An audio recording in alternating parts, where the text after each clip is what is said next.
Locking ng website on a single computer. Try nyo to. Pakita ko lang na working pa yung mga site. Press Windows key, type Notepad. Click nyo lang yung run as administrator. Click yes. Click File, then Open. This PC, local DC, Windows,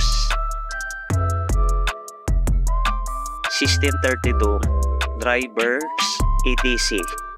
File format, choose all file, click host, then open. 127.0.0.1. Pwede rin namang 0.0.0.0 para walang conflict. Then yung URL na gusto nyo mag-block.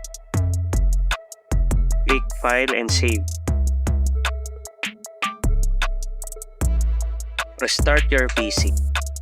Pwede nyo na i-check kung pwede pang ma-search yung mga nilagay nyong URL.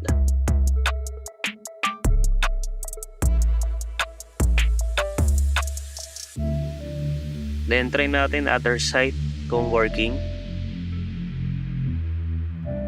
For more tech tips and shortcuts, don't forget to follow and subscribe.